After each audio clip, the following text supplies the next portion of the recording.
Hello, dear students. Get ready for a fun audio lesson of English ahead. Here we will learn and have a great time together. Unit 9. Robots. When you hear the word robot, what do you think of? Many people may imagine metal machines that look like human beings. The term robot is derived from the Czech word robota, which means tedious labor or hard work. In 1920, the playwright Karel Čapek created the word robot in his play, Ayua or Rossum's Universal Robots. In this play, humanoid machines take over the world by killing all the human beings will, all but one. Not to worry, though, because those kinds of robots don't exist yet. In reality, most robots do not look like human beings. There are about 1 million robots at work in the world. Almost none of them look like the robots in science fiction movies. Robots are machines. They are controlled by computers. In car factories, for example, there are robots that look like cranes and are used for welding and painting. Robots that are used to get rid of bombs look like wheelbarrows. Most industrial robots are just mechanical arms. They are used for lifting and moving things. These arms are strong enough to carry heavy things across a factory floor. Robot arms can bend like an elephant's trunk. Some robot arms can make themselves longer or shorter. Many robot arms have parts on the end that can hold things. These parts are called grippers. They work like a human hand, but they often don't look much like a hand. Special kinds of grippers can handle tools or move things around. Robots can, of course, work almost like human beings. They can perform more than one action. Automatic machines can do the same action again and again, but robots are better because they can perform different actions.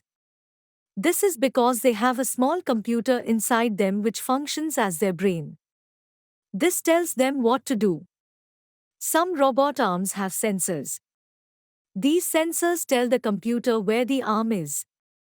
The computer makes the motors move the arm if it is not in the right place. In some ways, robots can work better than human beings. Some robots handle chemicals that are dangerous for humans to touch. Some robots go to dangerous places like on the top of volcanoes and in burning buildings without feeling scared.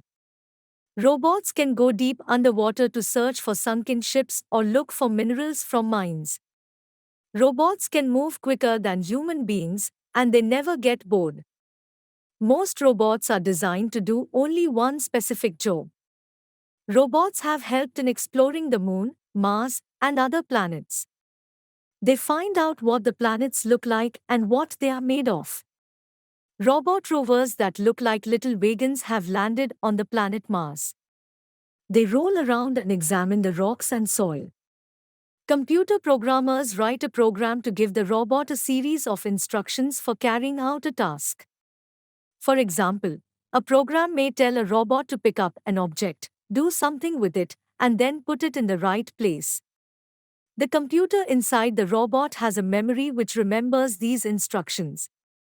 When the program in the computer is changed, the robot learns to do something different. Some robots can even see. Seeing robots work with the help of a television camera and two computers. The television camera, which is the eye, passes the information to one computer. This computer then passes the information to the other computer, which controls the robot's movements. These robots help doctors to do operations. Robots help in replacing hips. They also help doctors in eye operations. Scientists and engineers are working to make better robots. They are trying to make robots with computers that are smarter. One day, there will be robots that will make highways and build steel skyscrapers. There may be robots that help with many chores around the house. Tiny robots may be able to go inside broken machines and fix them. Tiny robots may one day be able to go into clogged blood vessels and clean them out. Very smart robots may eventually be able to run a whole factory by themselves. Keep on watching for mastering in reading, listening, and speaking skills.